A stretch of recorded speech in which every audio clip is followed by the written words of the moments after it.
was great, sweetie. Now smile. Smile. And now, our next contestant in the school talent show, this is Roomie!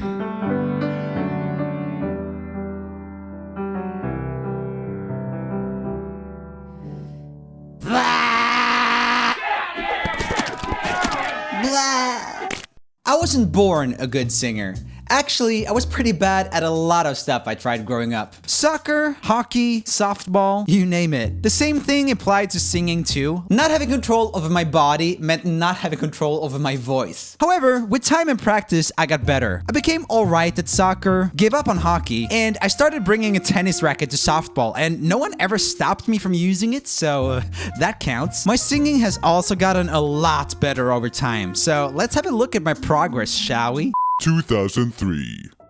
This year, I was a sad boy. My first ever long-term girlfriend, Amanda, dumped me, breaking my 15-year-old heart. I felt like no one in the world had it worse than me. However, my tragedy got me inspired to record music. Here's the earliest recording I have of me singing. I look at you, you look at me. Seconds later, we lie on the bed.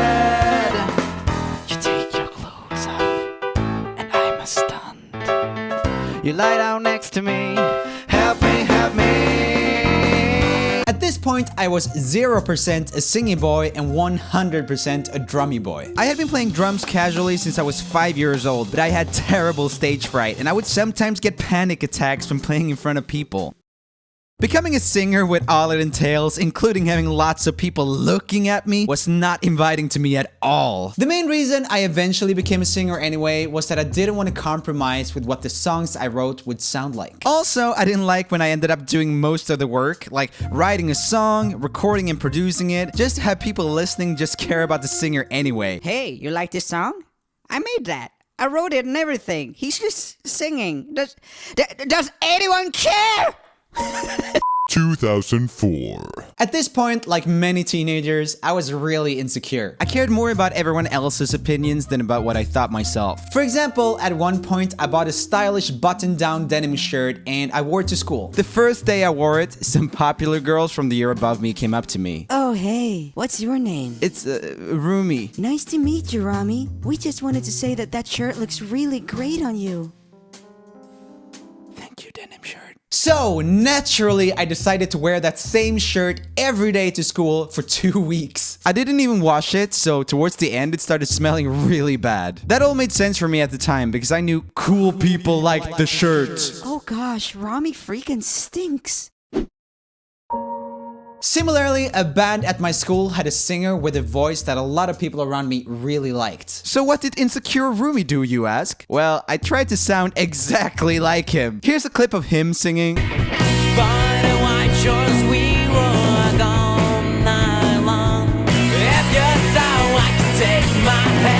And here's a clip of me trying and totally failing at sounding the same. She won't leave me for no one. Hey, what's happening? She doesn't seem to care. Embarrassing. 2005. Have you ever seen this guy? In 2005, he was the face of the biggest social media site in the world, Google+. Just kidding, it was MySpace. Oh yeah, good joke. After classes were over, me and my friend Emil used to spend hours adding new friends on MySpace because for some reason everyone thought that that was how you built an audience back then. Basically, social media was so new, no one knew what they were doing. My friends Jazza and Dave even told me that at this point, they both paid money for a program that sent out friend requests automatically every day. Anyway, this one girl from England, Which, by the way, is my city. actually became a fan of our music after we added her. We were super excited about our first fan from abroad, and we saw that she had a song by the band McFly on her profile. I started listening to that band a lot because I liked the voice of one of the singers, Danny. It was pretty low and raspy. Oh yeah. I tried to keep that I listened to them a secret though, because technically they were a boy band aimed at young girls. Hey guys, I'm a cool boy. I definitely don't listen to boy bands. So in this singing clip, I start out by trying to sound like previously, and then in the chorus, I do my best to try to sound like the McFly singer. Now I stay inside my cave. And I have nothing to remember. Don't leave me alone. 2006 through 2007. When high school was over, I had but one goal: to become the best drummer in the world. Seriously, like my main goal in life was to try to become the best at something that clearly cannot be measured. What kind of idiot would make it their life goal to do that? To achieve this impossible dream, I moved to a music conservatory and gave up on pretty much everything else. Socializing? Nah. Taking care of my health? Nah. Practicing or recording singing? Nah. Drumming 8 to 14 hours per day. Yeah, that's a great idea. Looking back, this period in my life was extremely unhealthy and not even effective practice-wise. I got worn out pretty early on, but kept going anyway because I was so motivated to do it. I could easily have had a healthier, more enjoyable life while improving my drumming faster if I would have just chilled. But the stress and bad feelings were what kept me feeling like I was working hard. 2008. Hey, Roomie, did you end up becoming the very best drummer like no one ever was? Yeah, no. My extreme practice schedule led to a big sad face situation. Suddenly, whenever I sat down behind the drum kit, my back would start cramping and hurting. I had to stop drumming overnight and do boring rehab exercises. One of them was really embarrassing. I had to lie on the floor and clench my butt cheeks for about 20 minutes a day. However, it did give me an amazing butt, so I'm gonna call that a win. Since what I had been dedicating my life to was suddenly gone, I shifted my focus to something completely different. Singing political science. Heck yeah, I love political science. It wasn't random that I decided to do political science. I've always been interested in trying to solve global injustices. Like how people born in many countries in Africa or the Middle East will by default have a tougher life than people born in the US or Scandinavia.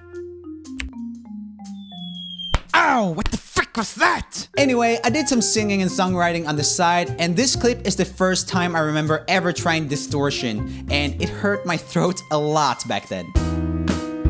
So see the world, but please come back and say that what those places lack is me.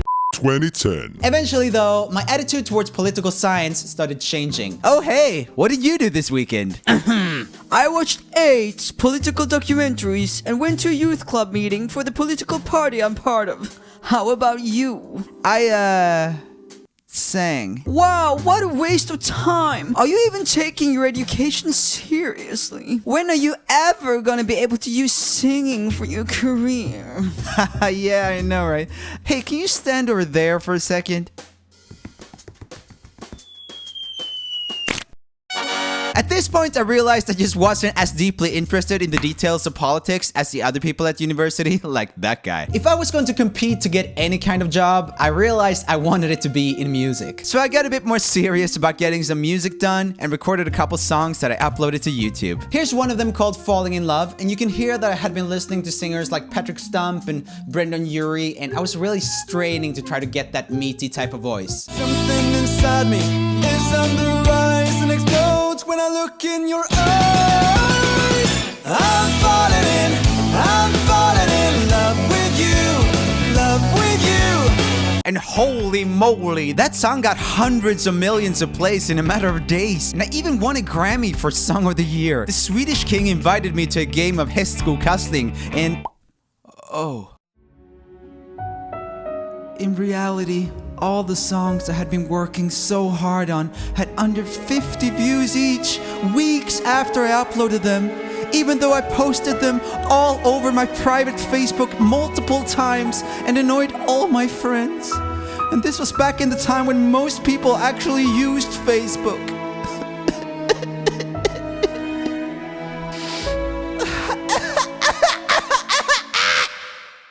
But a couple couple weeks later, I saw a viral music video on the YouTube front page, and I decided to make a cover of it to try to promote my music. The song was called the Bed Intruder Song, and the creators were the Gregory brothers. They ended up linking to my cover from their viral video, and I got like 20,000 subscribers overnight. This made me incredibly motivated and happy. I remember sitting in class and just refreshing my email over and over, since I would get a new email every time someone subscribed. So, Roomie, what's the most effective way to use microloans in a... I don't care! Just look at these subs, Mr. Sunsum! Look at them! Look! Okay, class, everyone take the rest of the day off. Roomie is getting hella subs!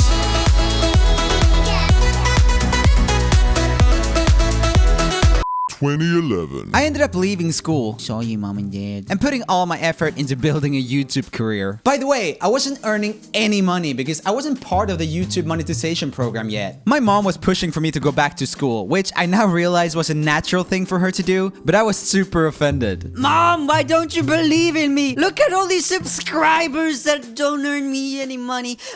This is a real job. So, Roomie, how could you afford to spend a whole year doing something that didn't earn you money? Were you born rich? No, actually the music conservatory people were able to sign me up for an advanced course where I could choose to focus, and I chose music on YouTube. So I got that sweet, sweet student loan money. Which actually isn't a lot of money at all, but I like pasta, so I did okay. 2012. This year, I was accepted to a fancy schmancy songwriting school out in the middle of nowhere in Sweden. During wintertime, it would sometimes get colder than minus 30 degrees Celsius. That's minus 22 degrees Fahrenheit. So it was pretty common to take a taxi from where we lived to the school just to avoid the cold. That was where I met my editor slash BFF forever, Jonas, who does most of the animation in my videos. Work faster! The school was all about writing pop music, and most of the assignments were real song requests for famous singers. I was practicing a lot of singing, and I was very inspired by singers like Adam Levine in Maroon 5, which you can clearly hear in this demo, maybe even a bit too much. Whoa, feel the beat of my heart, yeah. Whoa, take me back to the start. 2014. I graduated songwriting school. Heck yeah. And could finally support myself doing YouTube full time. Double heck yeah. And without school, I had a lot more time to write original music in just a bunch of different genres, and I released it all on YouTube. Girl, you're so fine, and I wish you were mine, but you're dating a douchebag. We all go numb, we all go numb, we all go numb. Distract ourselves so we don't see what we've become. But they're too late. Sorry, but you're too late. Sorry, but you're too late. People in the comments of my videos would like it when I did screamy, distorted singing, so I did my best to do that as much as possible. But my screaming technique wasn't the best, and I would get tired and hurt my throat. After recording this song, I could barely speak for 2 days. Look me in the eye, you know that where would I be trying to tell you that I won't back down. I guess you got me confused with somebody who loses, 'cause I won't back down. Look me in the eye, you know that where would I be trying to tell you that I won't back down. The next few years are pretty well documented here on YouTube, but here's a quick rundown. 2015. I moved to London to meet more English-speaking YouTubers and to be with my girlfriend at the time. We had been in a long-distance relationship for over a year, and this was a song that I wrote for her before I moved. Days turn into weeks, turn into months, turn into God knows how long distance love. I just wanna be somewhere beside you. I don't even care where we are. I just wanna be somewhere beside you. I don't even care where we are. I just wanna be somewhere beside you. I don't even care where we are. I just wanna be somewhere beside you. I don't even care where we are. Hey, I'm beside you. 2016. Living in an English-speaking country led me to have a better understanding of the English language and better pronunciation. You're like, oh, you asshole. Yeah. Do you know how beauty says goodbye? Oh, Frisk. Close your hand, let's give this thing a try. Oh, Frisk. Everyone just wants to fist this guy. Oh,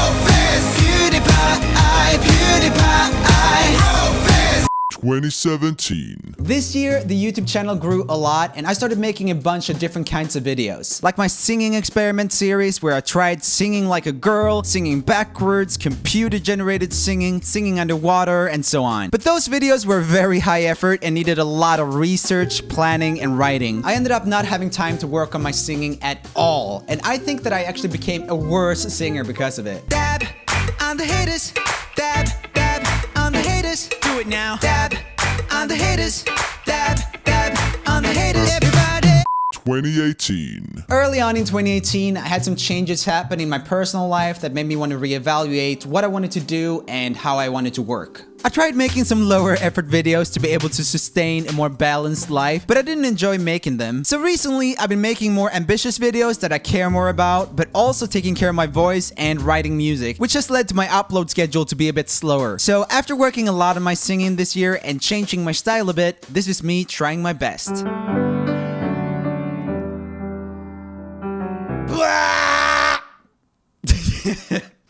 Just kidding. Okay, let's do it.